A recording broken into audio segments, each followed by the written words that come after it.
Good day, ladies and gentlemen, and welcome to the first quarter 2022 General Electric Company earnings conference call. At this time, all participants are in a listen-only mode. My name is Brandon, and I'll be your conference coordinator today. During today's question and answer session, if you have a question, please dial 01. Please note it is 01, no longer *1. If you experience issues with the slides refreshing, or there appears to be delays in the slide advancement, please hit F5 on your keyboard to refresh. As a reminder, this conference is being recorded. I would now like to turn the program over to your host for today's conference, Steve Winokur, Vice President of Investor Relations. Please proceed. Thanks, Brandon. Welcome to GE's first quarter 2022 earnings call. I'm joined by Chairman and CEO Larry Culp and CFO Carolina Dybeck-Hoppa. Keep in mind that some of the statements we're making are forward-looking and are based on our best view of the world and our businesses as we see them today. As described in our SEC filings and on our website, those elements may change as the world changes. With that, I'll hand the call over to Larry. Steve, thanks, and good morning, everyone. I'd like to start by addressing the devastating war in Ukraine. The GE team stands proudly with the people of Ukraine. As we shared last month, we have suspended our operations in Russia, with the exception of some essential activities, primarily in healthcare. We've also made a multi-million-dollar contribution through philanthropic commitments and medical equipment to assist those who have been directly impacted by the events. I'm inspired by the more than 50 GE employees in the surrounding regions who have opened the doors of their homes to Ukrainian refugees and have volunteered their time to help with other refugee efforts. Now let me turn to our results, starting on slide 2. I'm proud of how our team drove improved services, orders, and cash as we managed through increasing challenges in the first quarter. Orders were up 13% organically, with strength in both services and equipment, and we saw a double-digit growth in aviation and power. Revenue was up slightly, driven by growth in higher-margin services in all segments. We saw continued momentum at aviation, with revenue up double digits. This, however, was largely offset by supply chain constraints in all segments, especially healthcare and aviation, U.S. policy uncertainty driving lower onshore wind North American deliveries at Renewables this quarter, and continued selectivity at power. In particular, selectivity, being more disciplined about what we sign up for, taking a closer look at the margins we underwrite, and not competing everywhere, continues to be a critical element of our strategy at power and Renewables. We're focusing on business that's aligned with our long-term growth and profit objectives. As you've been hearing from many other companies, we're operating in a challenging macro environment. Collectively, supply chain issues, the Russia-Ukraine war, and China COVID impacts adversely affected revenue in the quarter by about 6 percentage points. I'll provide more detail shortly on these factors, and more importantly, the actions we're taking to mitigate them. Adjusted operating margin expanded 110 basis points, driven by higher services mix and continued cost out. Both aviation and power margins improved substantially, while healthcare and Renewables were meaningfully pressured due to both inflation and supply chain shortages. Strong services growth and margin expansion led to an adjusted EPS of 24 cents, up 85% year on year.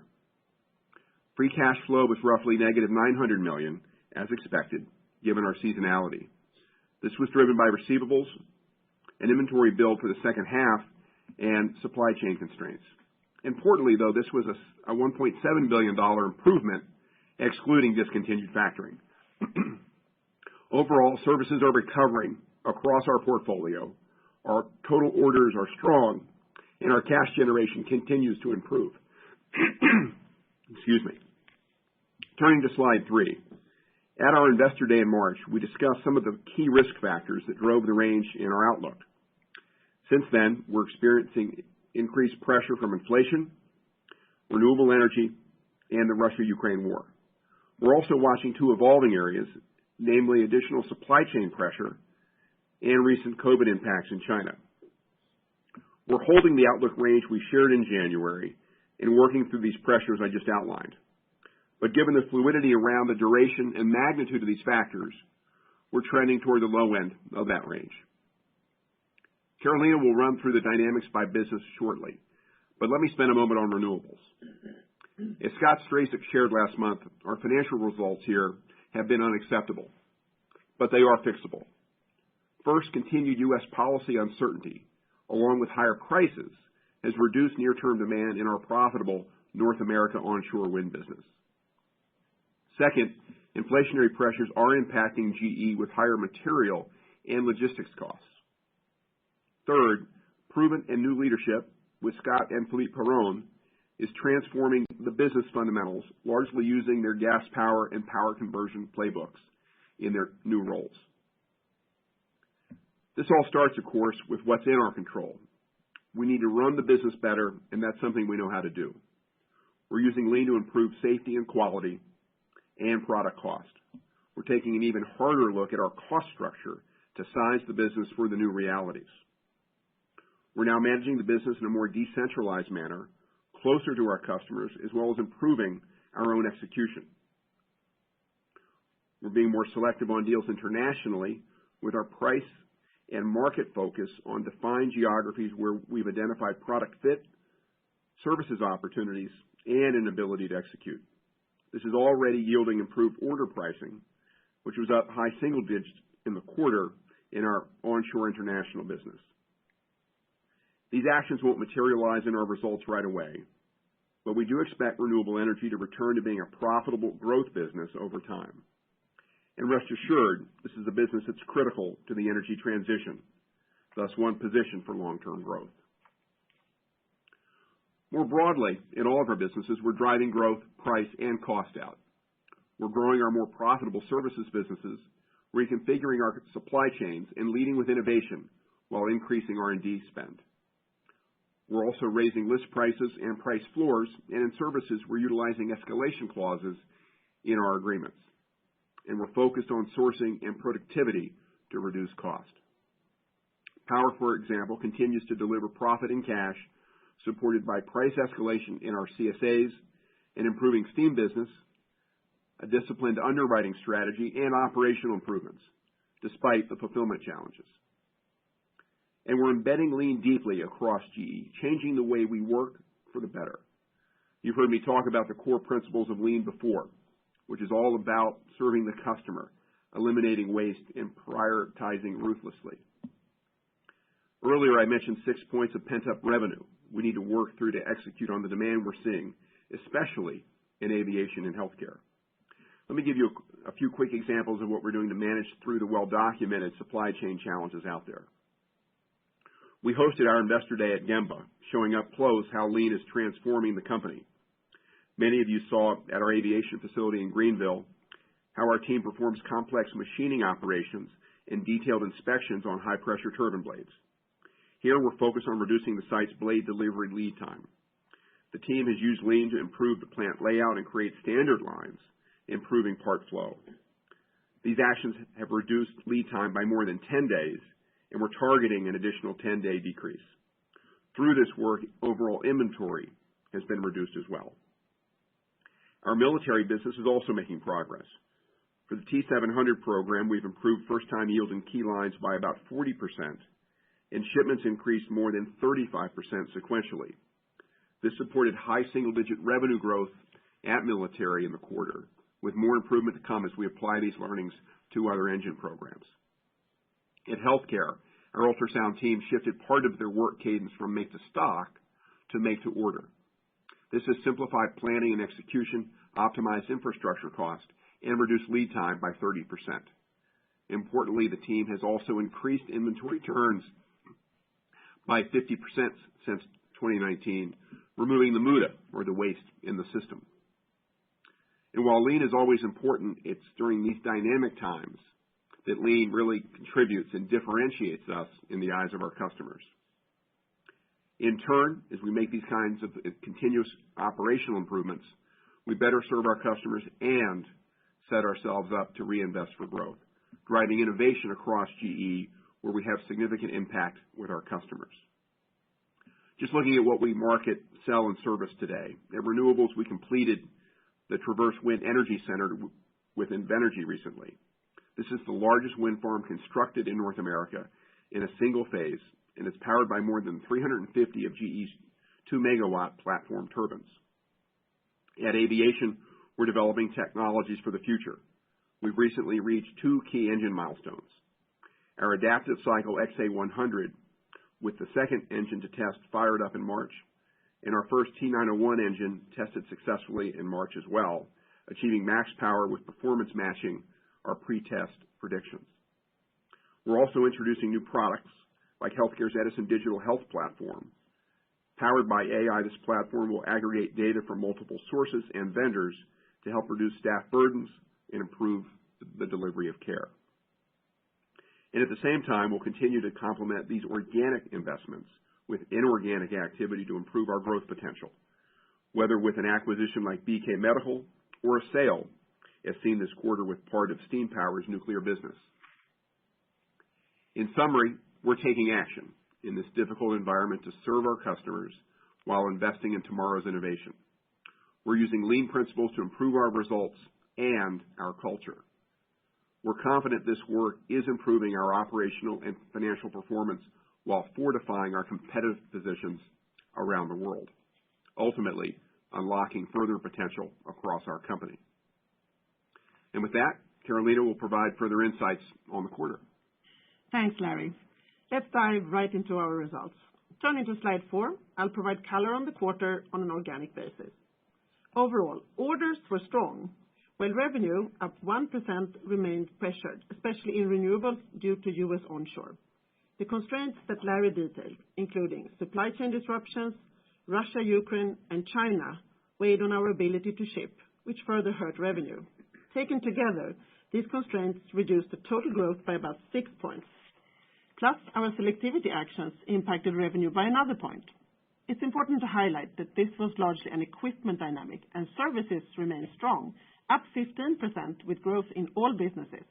Notably, aviation commercial services rose 37% as the market recovery accelerated. We continue to enhance profitability, expanding our adjusted margin 110 basis points, reflecting the mix shift to higher margin services and continued cost productivity.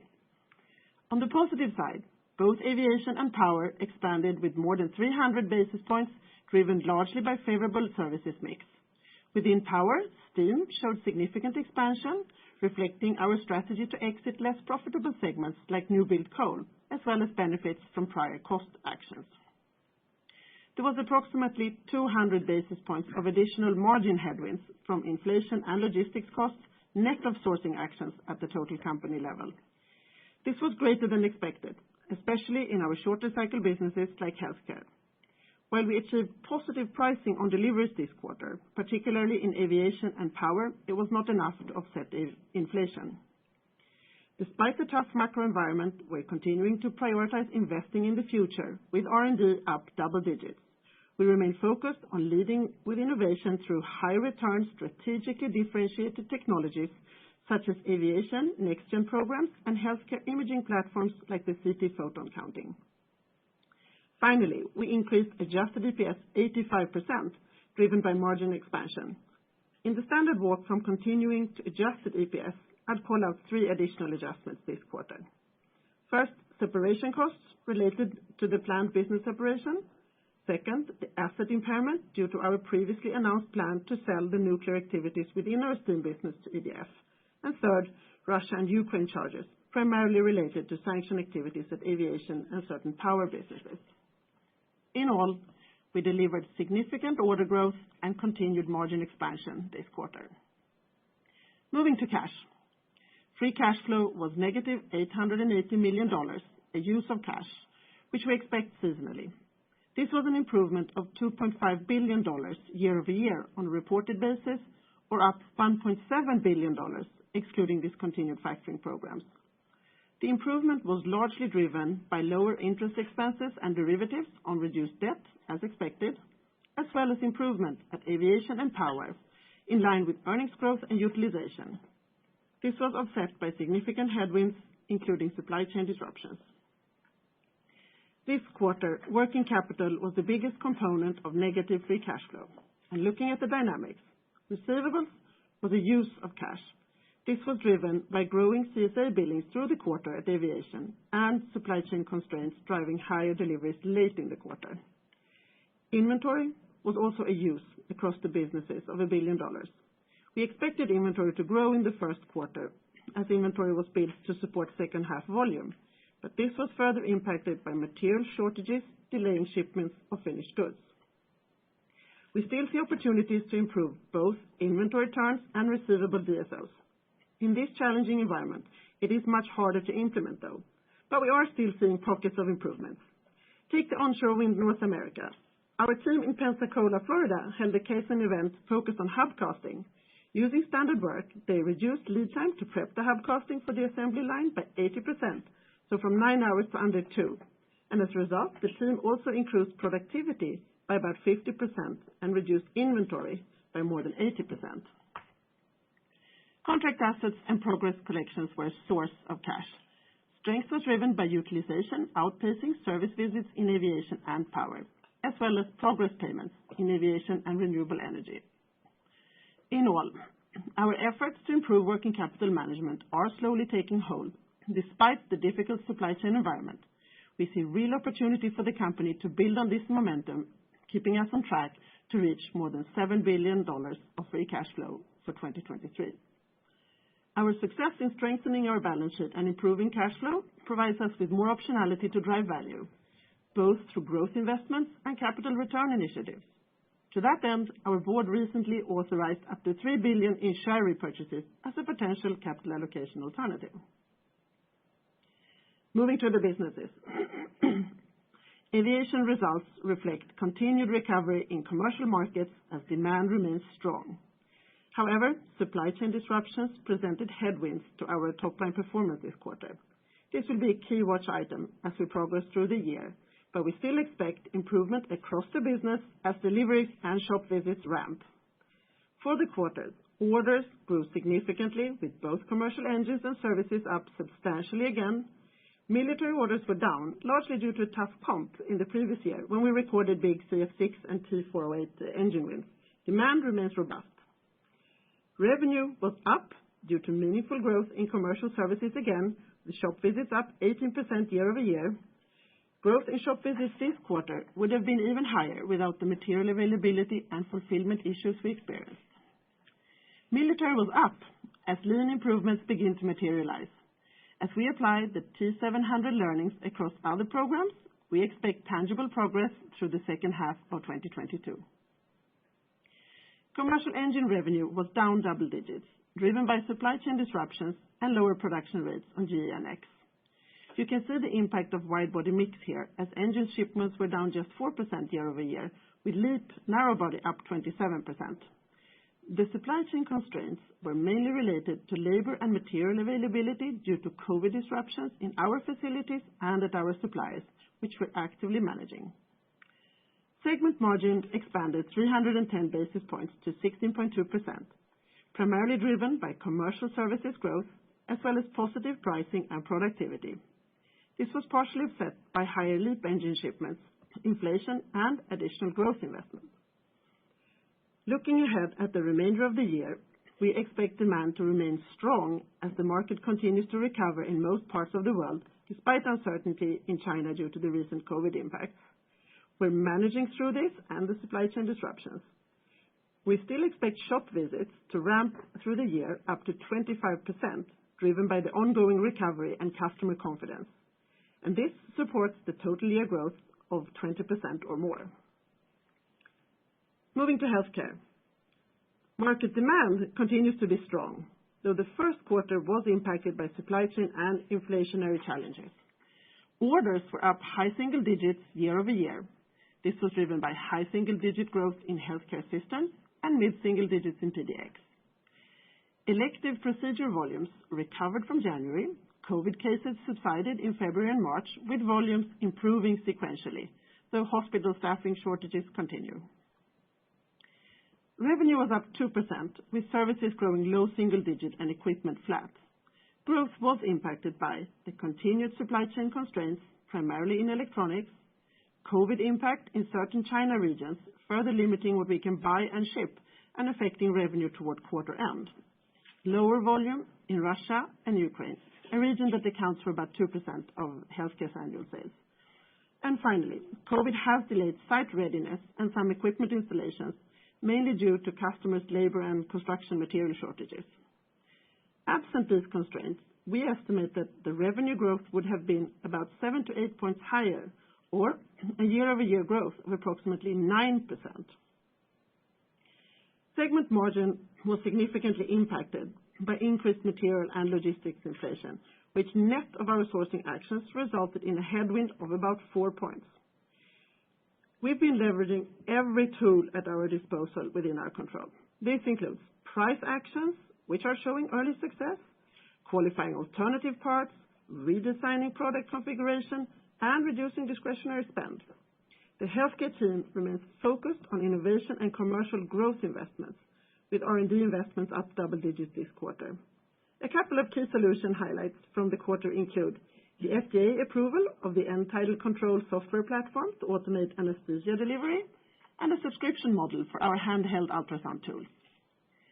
Looking ahead, our current view at healthcare is that supply and inflationary challenges will persist at some level through 2022. Sequential improvement depends on supply chain constraints, easing, especially in China, and our ability to leverage lean to improve output and strengthen our pricing discipline. We are working to offset headwinds with price increases, but given product fulfillment timing, this will likely have a more meaningful positive impact in the second half. We also continue to manage SG&A and discretionary costs to improve margins. As supply chain constraints ease, healthcare is well positioned to achieve high teens to 20% margins over time. Turning to renewables. Our results were challenging, so let me give you more context. We're seeing pressure in the U.S. onshore wind, largely due to the PTC dynamics and higher prices suppressing demand as customers delay decisions. Grid is positioned to support modernization needs, as demonstrated by our contract this quarter, to supply a digital subscription for the Empire Offshore Wind 1 project. And we've started to see increased interest within Europe as countries recognize the need to meet their energy goals. On the quarter, orders were down double digits. Onshore equipment orders decreased, consistent with the inflation-driven customer delays and the U.S. market decline. Our selectivity strategy is impacting both wind and grid. Grid was also down as we lapped a large HVDC order versus last year. However, grid automation orders remain strong, up double digits, and overall, services grew mid-single digits. Revenue declined with all businesses down, as we saw lower equipment revenue with 280 fewer wind turbine deliveries year over year. Grid was also down due to increased selectivity. This was partially offset by significant services growth, primarily driven by onshore repower. Segment margin declined substantially, driven by volume reduction in our most profitable market, U.S. onshore, combined with cost inflation in materials such as steel and transportation costs across the business. Onshore wind margin declined and was negative, pressured by volume, mix, and the new product transitions.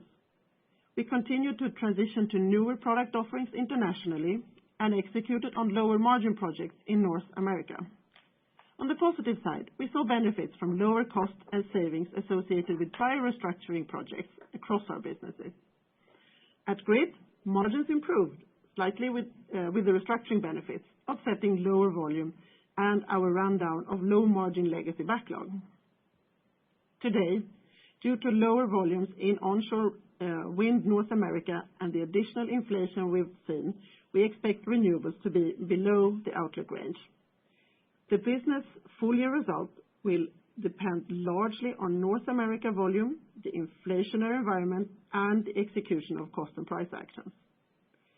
Overall, these results are disappointing, and we know we have a lot to do here, but we have a proven playbook and a leadership driving price to market and selectivity and taking a hard look at the right cost structure. Long term, we're confident the team will drive profitable growth given the market demand for renewable energy generation as the world adds 1,000 gigawatts of wind capacity in the next decade and our strong portfolio. Moving to power, where our team is driving operational improvements. Better results reflect progress at gas power, steam, and power conversion as Lean takes hold, positioning the business for long-term success. Global gas generation and GE utilization remained resilient, up mid-single digits as the market manages through the uncertainty and disruptions in Ukraine. Despite recent price volatility, gas continues to be a reliable and economic source of power generation. And over the next decade, we expect the gas market to remain stable, with gas generation growing low single digits. Orders were strong, and we improved the quality of the backlog for the future. Significant growth in equipment was driven by large H-class order with continued aero momentum. Our new business underwriting remained disciplined as we grow our backlog profitably.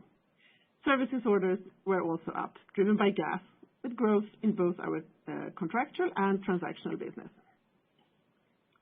Revenue was down mid-single digits, primarily driven by equipment as we shipped 3 fewer H-class units year-over-year. This was consistent with our backlog ship dates, which will result in back-end loaded equipment revenue this year.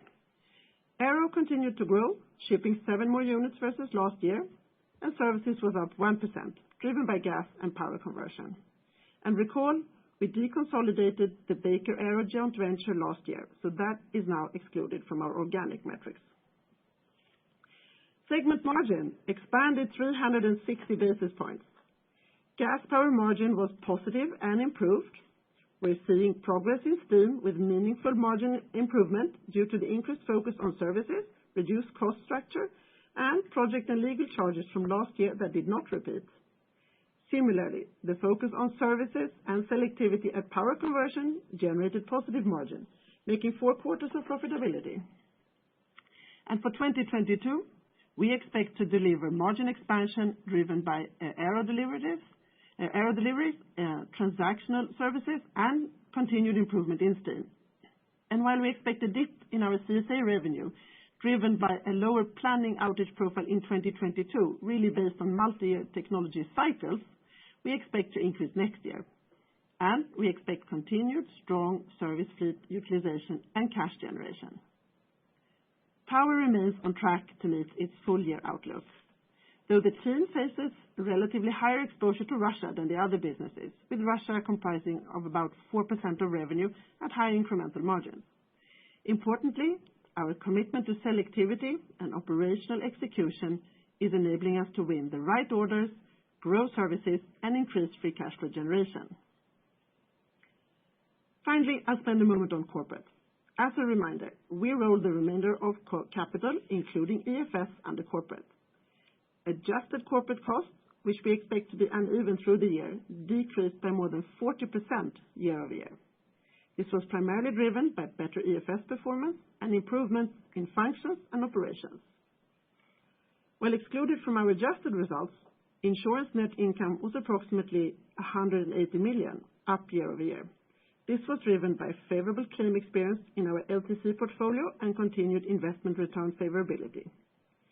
This quarter, we also completed our annual cash flow test. As expected, we funded 2 billion in line with permitted practice. Additionally, our team is preparing to implement the industry-wide FASB accounting standard beginning in January 2023. As disclosed previously, this will result in a GAAP charge, but does not impact projected cash funding. At 2Q earnings, we'll provide more detailed update. In parallel, we are adopting the LTC first principles approach, which complements the FASB standard and includes incorporating more granular modeling assumptions.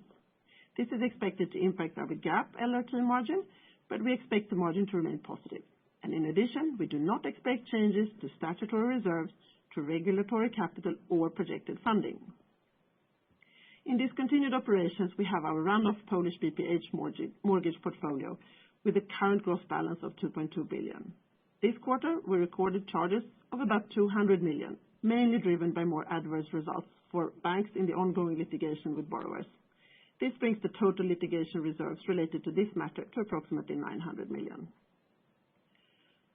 Stepping back, we are managing through an increasingly difficult macro environment. We are focused on what's within our control by leveraging lean and digital tools to improve our operations. As these improvements take hold, will drive sustainable, profitable growth and free cash flow, enabling us to deliver value for shareholders and strengthening GE for the long term. Now, Larry, back to you. Carolina, thanks. Before I close, I'll briefly touch on the real progress we're making on our plan to create 3 independent investment-grade industry leaders. As always, it starts with our team. As we shared at our Investor Day, we've added 3 new board members, Steve Angel, Bella Gorin, and Tom Mahalovic, who bring deep domain expertise in our key industries. And we're delighted to add to our existing leadership bench Scott Reese, who joined as CEO of our digital business, which will be part of GE's global energy portfolio going forward. And in healthcare, we welcome Chief People Officer Betty Larson and General Counsel Frank Jimenez. We remain very enthusiastic about the opportunities these spins will unlock for our already strong franchises, as they will help drive greater focus, accountability, and alignment with our customers and the markets they serve. We're committed to making sure each proposed company is set up with an investment-grade rating, strong capital and governance structures, and best-in-class talent that will position them for long-term success. As you heard from our healthcare leaders last month, planning work for the spin-off is well underway, and we're on track to launch healthcare early next year. We've received positive feedback from our customers and many investors, and we have dedicated cross-functional teams working through standalone operating and capital structures, governance, branding, and a range of other work streams to ensure operational readiness. We have more than 1,000 people today engaged in the separation planning work, moving forward with purpose in important areas. We're progressing the carve-out audits, and we have finalized the IT infrastructure and legal entity separation plans. A lot of work has been completed, more to come, but we're on our way. Pete and his leadership team are focused not only on successfully executing the intended spin, but also deeply embedding lean and developing long-term plans to accelerate top and bottom line growth as an independent company. At the same time, GE remains focused on serving our customers.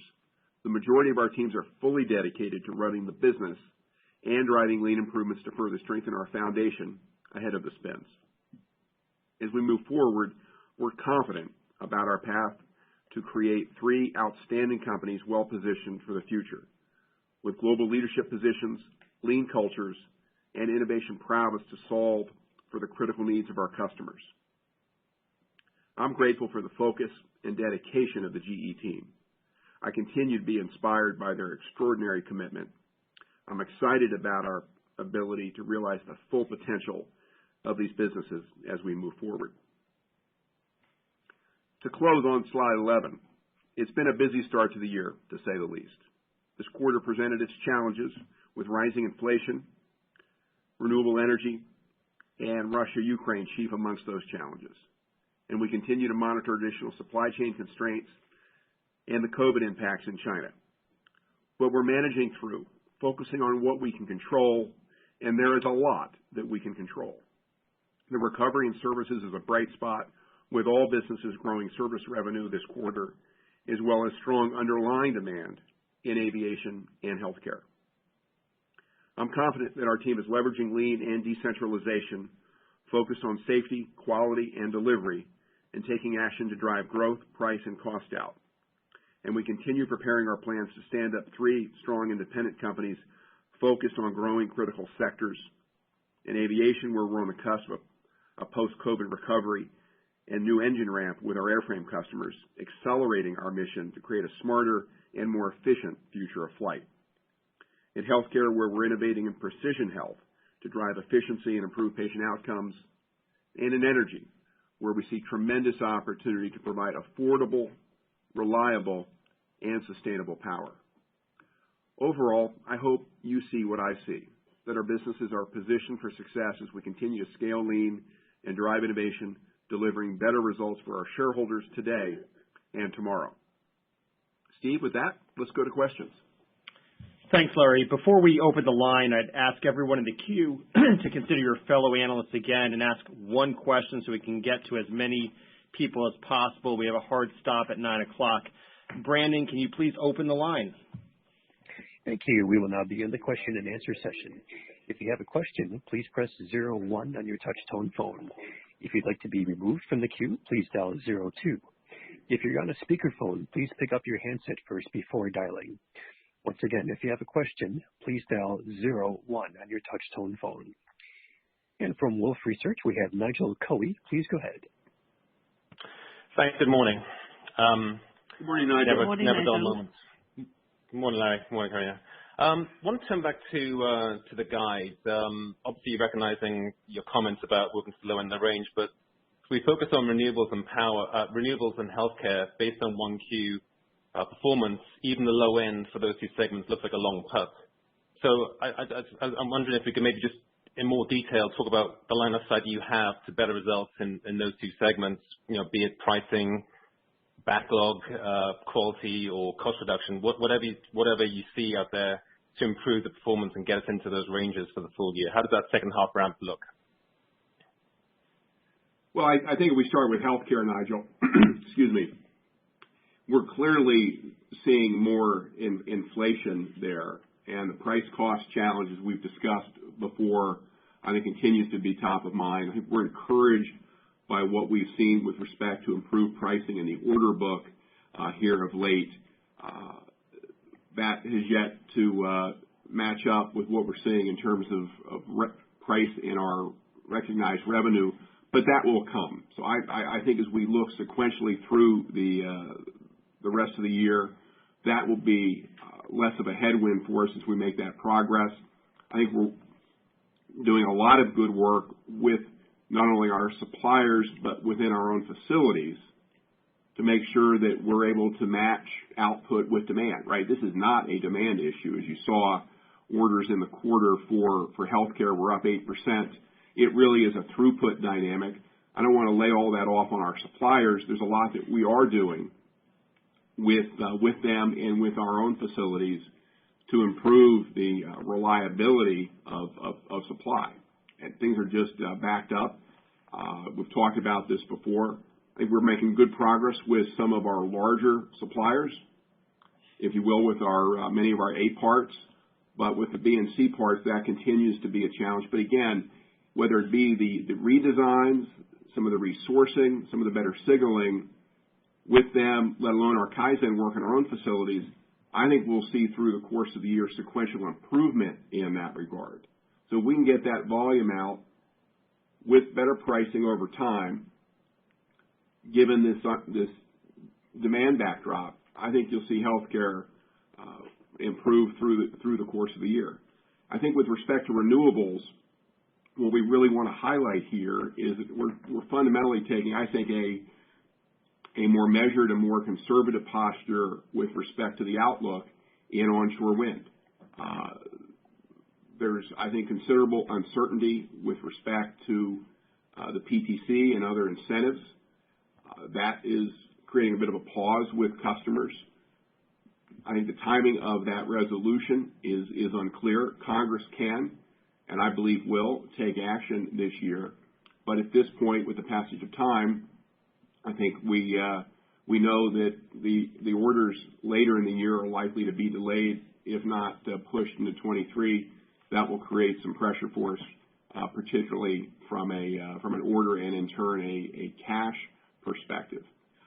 But that coupled with the pricing actions, which I'm pleased by, right, because we do need to see improved price in renewables, particularly in wind. While it's a short-term pause with respect to demand, it's the right thing for the business, and I would argue the industry.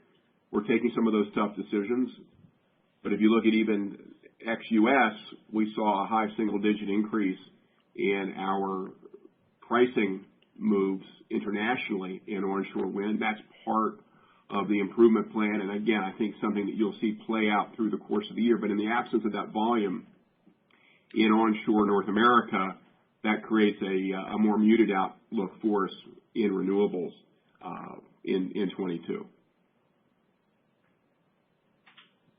And maybe to sort of be specific on the second half there. So basically, if you think about it, the beginning of the year, we talked about the orders, and as Larry mentioned, sort of where healthcare would have been. So we are expecting that growth to come in the second half, where we see the orders now And we also have a seasonality because the first half and the second half of the year, as you know, so there's a big growth of volume and profit and cash just by seasonality through the second half. And you add on top to that sort of the strengthening of the organic growth that we're seeing through healthcare. But actually also within renewables, we have a second half where we know that the orders in the second half on onshore wind, US, and a couple of customers are also better. So that will also improve the second half numbers. Okay. From Bank of America, we have Andrew Owen. Please go ahead. Hi, yes, good morning. Hi, Andrew. Good morning, Andrew. Yeah, so question regarding your range. You did say that you are holding the range initiated in late January, but currently trading too low. And so two questions really. A, what would it take, what set of circumstances would it take to hit the upper end of the range? Because I do find it interesting that it's still out there. And the second question, when you talk about the range, are you thinking differently about EPS versus free cash flow? Which one is lower risk? Thank you. Well, let me take the first part of that. Maybe Carolina will take the second part of that. Andrew, I think what we really wanted to make sure people understood here was that we've got a number of pressures. Again, inflation. We talked about renewables a moment ago, and incrementally the Ukraine-Russia situation. I think depending on the pace of some of these sequential improvements we've just touched on, be it our pricing actions, be it our throughput actions, let alone some of this policy uncertainty being resolved, that could, I think, give us a bit of a lift here beyond the low end of the range. Clearly, throughput is not strictly a healthcare dynamic for us. We're really encouraged by these strong order books in aviation, up 30% overall, as you saw, services up over 35%. But we really have a lot of work to do, again, with the supply base and in our own shops to keep pace with that. So we're working that hard every day. I see a lot of progress, but nevertheless, we are building our past due backlog in a number of areas, and we've got to clear that out. But given where we are today, you see how we're framing the year. Yeah, and if you just compare sort of the EPS range and the cash flow range, what we're commenting on is we're saying that our guide is at the low end, and that goes for sort of both KPIs. I would say from a risk opportunity perspective, there's sort of less risk on the cash flow side than on the EPS side. From Citigroup, we have Andy Kaplowitz. Please go ahead. Good morning, everyone. Hey, Andy. Good morning, Andy. Carolina, maybe can you give us more color into your assumptions for the cadence of the year, both in EPS and free cash flow? Maybe quantify how might additional supply chain and China pressure impact Q2 versus what are your assumptions for how these pressures might alleviate through the rest of the year, and or how your own self-help and pricing initiatives might help your earnings progression? Yes, sure. So what we are seeing, well, we've talked about the Q1 and the pressure that we see there. So what we are seeing and what we're expecting is that it continues through the second quarter, but then that it starts to ease. And you sort of see the impact of that, I would say, through the businesses, with aviation being able to sort of ship all the engines that they want towards the second half. We also see it, I would say, especially on healthcare. I mean, 9% organic growth if we've gotten everything out that our customers wanted. So we are expecting that to come towards the second half as well. And that will then obviously impact both profit and cash. If you look at the renewable side, it's probably more of a sort of slower trend there, highly impacted by the inflation. We do have, as I mentioned earlier, sort of good orders with reasonable margins in the second half. So we have a positive mix also first half to second half, which isn't necessarily inflation. But sort of as we continue to work through, that would also improve. I would say in power, probably least impacted. There we do have a dynamic that we know of, that with our backlog, we have more deliveries in the second half. And that's also why we expect to have the, I'm going to call it typical seasonality. At least we saw it last year as well in power, with lower first half volumes versus second half volumes.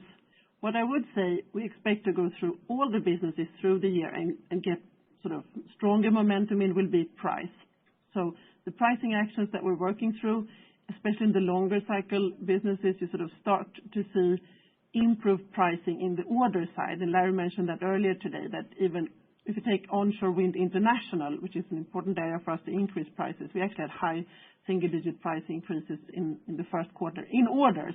So as the orders translate into sales and revenue, we'll start to see more impact from pricing as we go through the year. I would say pricing cost as a balance for the year, we expect it to be negative, but we do expect it to be offset by the other actions that we're doing in productivity and restructuring. From JP Morgan, we have Steve Tusa. Please go ahead. Hey, good morning. Just a couple of follow-ups, I guess. First of all, can you just tell us what you currently expect working capital to be this year, if there is any change there? I think you gave precise guidance at the March event. And then I think you just talked about second quarter being, can you just maybe be more precise about some sort of a range to frame the second quarter? It seems like there was some confusion coming out of the fourth quarter of 21, and it kind of resulted in a couple of rounds of cuts in the first quarter. Maybe if you could be a little bit more precise relative to the 24 cents and relative to the negative $800 million in free cash, what you would expect for the second quarter. Thank you. Hi, Steve. Thanks for asking two questions there.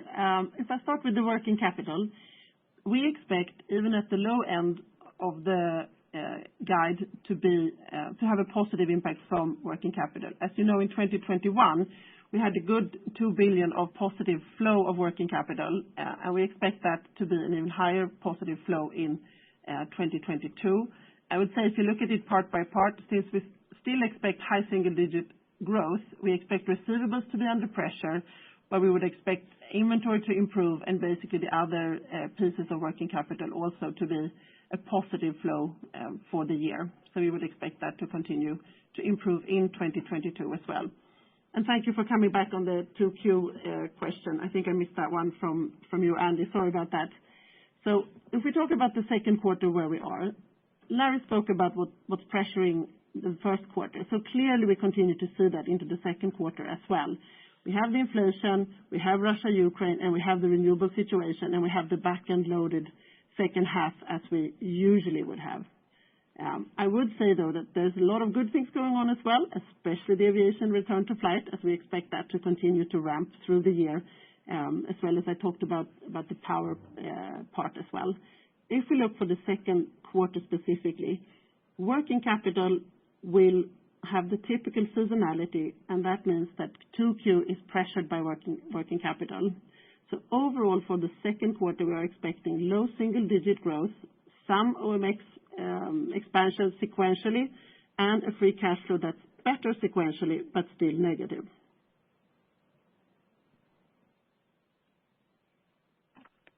From RBC, we have Deane Dray. Please go ahead. Thank you. Good morning, everyone. Hey, good morning, Dean. Hey, can you provide some more color on what the macro assumptions are that are embedded in the guidance for the year? And just to clarify, and I know this is fast changing, but you said it was a 6 percentage point revenue headwind between Russia, supply chain, and the China shutdowns. Are you able to parse out, those three factors? And that'd be helpful. Thank you.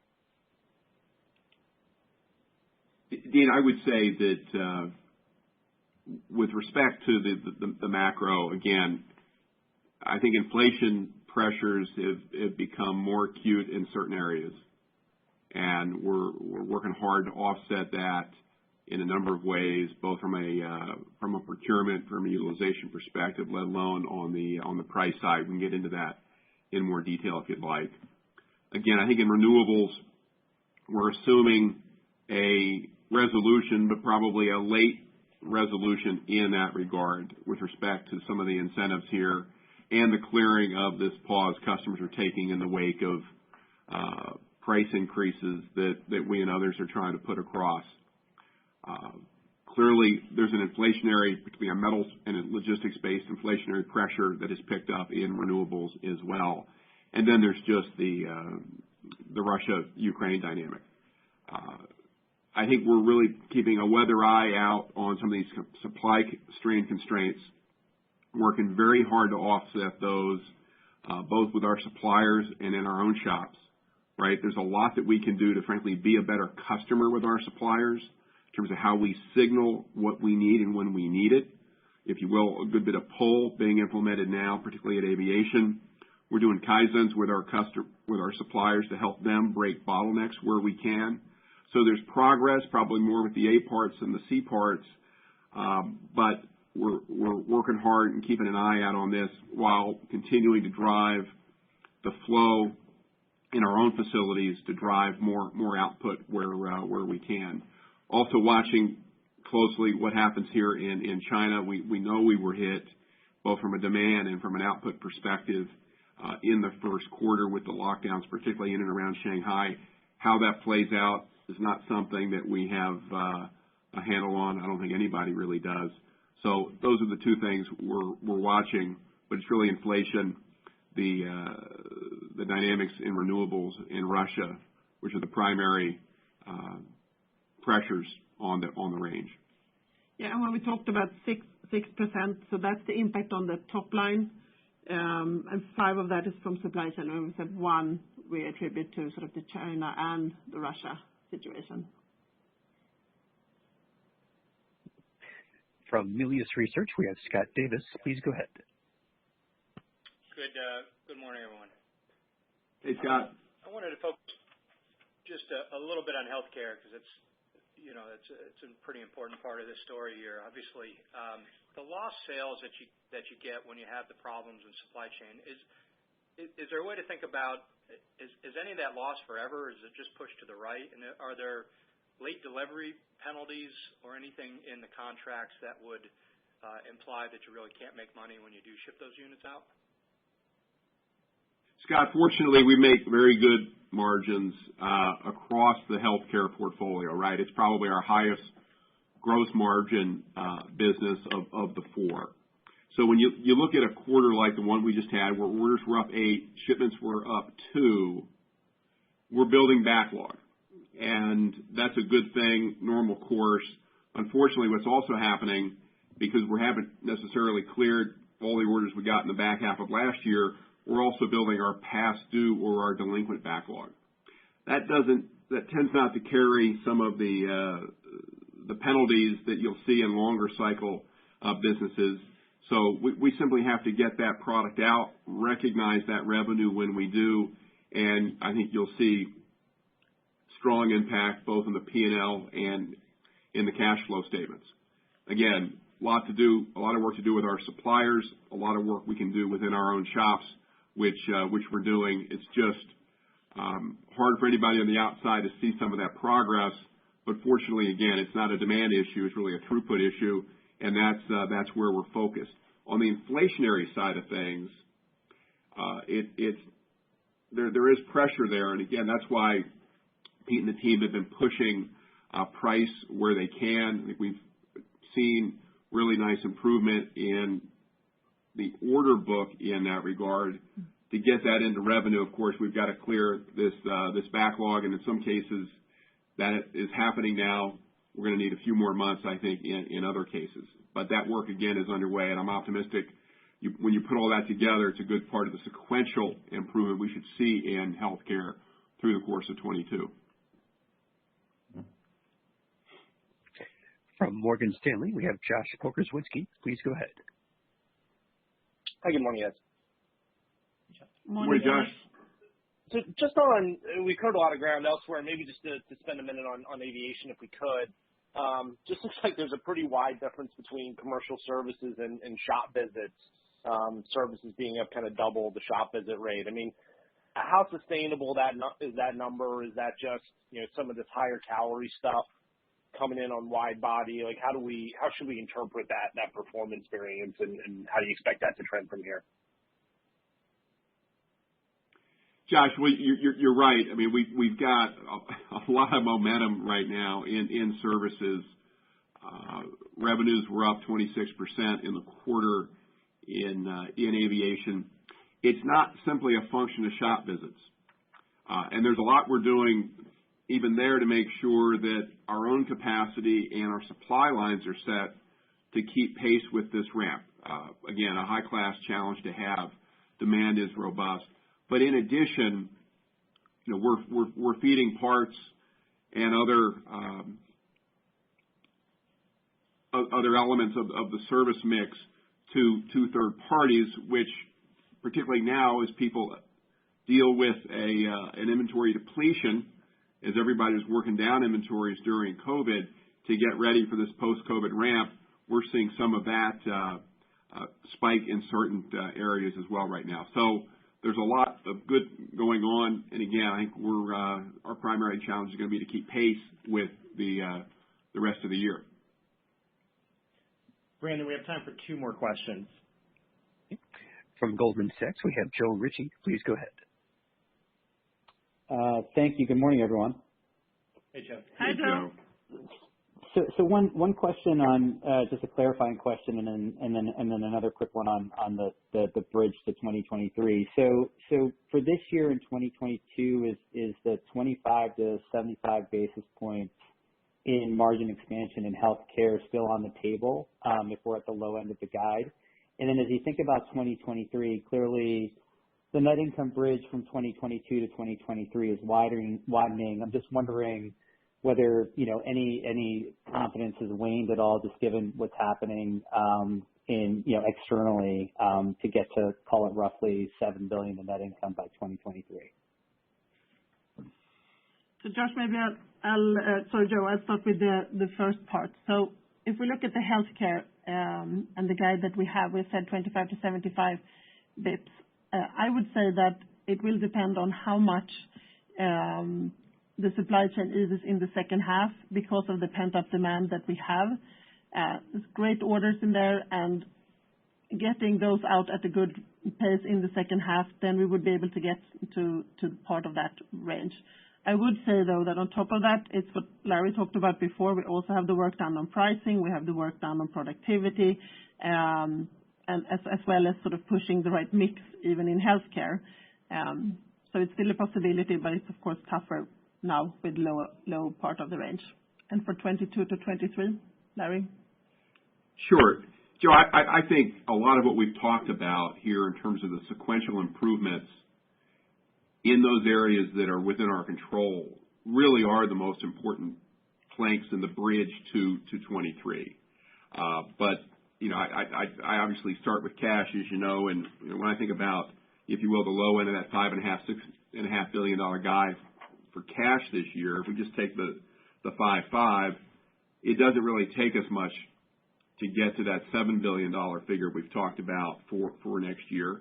Again, I think aviation is moving forward in this regard, and the AD&A headwinds we've talked about for this year, probably $500 million, shouldn't repeat next year.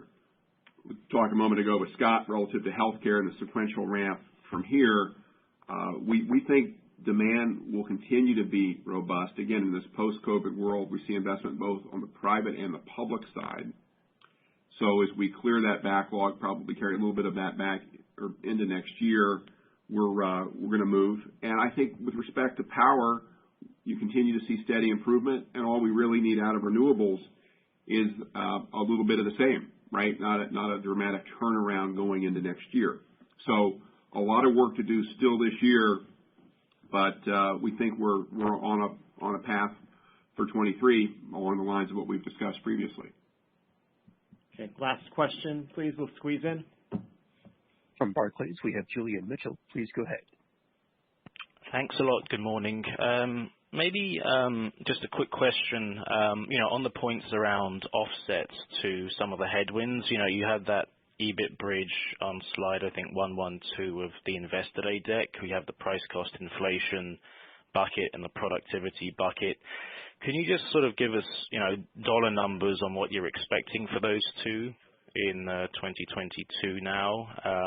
That price cost aspect in particular, how big could that headwind be and what was it in Q1?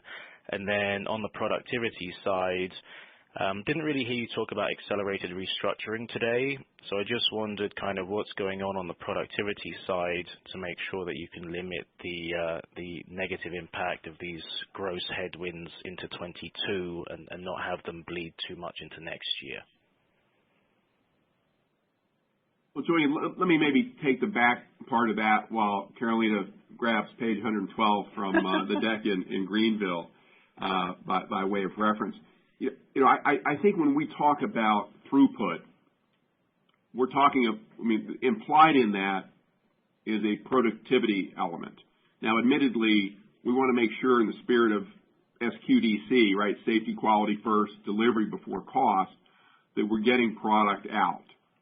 But a lot of the lean work, again, I think you saw this in Greenville, allows us to create capacity to bust bottlenecks and do so in a way that isn't throwing a lot of arms and legs at it that would dilute productivity. So part of the challenge in aviation and in healthcare is to make sure that we're true to that. But I think the lean approach makes sure, well, it's a focus on productivity first and foremost. I think you did hear in the prepared remarks us talk about the fact that we need to adjust the cost structure in renewables to the new realities that we're dealing with and some of these uncertainties. So Scott's in that business, I think, 100 days, give or take right now. But he and the team are taking a hard look at where those opportunities are to deal with some of the cost buckets that are clearly in need of review. So that work continues, very much spooled up on that. But again, in the spirit of priorities, we want to make sure we're clearing these supply constraints as best we can and working the purchase cost and the price side of things probably with more energy. And actually, Julian, I vividly remember that slide, so I didn't even have to look it up, because it's really about how we get from our profit from sort of 4.6 to where we go in 2022. But just start with the first quarter, because you asked about that as well. So in the first quarter, we did see positive price, but it did not offset the cost on inflation, even net of the cost actions. But we do expect that to improve through the year as the pricing impact continues to get larger, but also as our work, and we talked about it in 3 different categories. We talked about sourcing actions, we talked about productivity, and we talked about restructuring. So if you take for the full year, I would say for what we see now, price cost we thought would be basically flat, but what we're seeing now, inflation is strengthening, and therefore we expect that to be a negative net, but we do expect to be able to offset that with the productivity plans that we have, as well as the current restructuring that we've talked about. Another big important part to grow the profit is going to be on the volume side, which we also talked about then. And we're saying high single digits, but the low part of that still means reasonable growth. So that's going to be a good, important part, how to get to the profit number for the full year. You asked if we're not doing anything more, or what are we doing on productivity and restructuring. What we tried to talk to earlier today was that each of the businesses are going through their plans, both on productivity and how to sort of right-size their organizations. So I would say, as we're speaking, all teams are working to increase those numbers and increase the actions, since they're also seeing the effect of inflation. Larry, any final comments? Steve, thanks. I would just wrap up here by highlighting the fact that our teams continue to deliver for our customers in what was clearly a difficult operating environment. And we're laser focused on positioning all of our franchises, all of our strong franchises for the long term. And I'd just like to wrap by thanking our employees and our partners for their hard work and our investors for their continued support. We appreciate your interest, your investment in GE, and your time today. Of course, Steve and the IR team stand ready to assist you as you consider GE in your investment processes.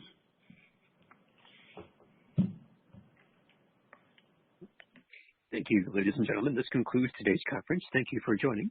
You may now disconnect.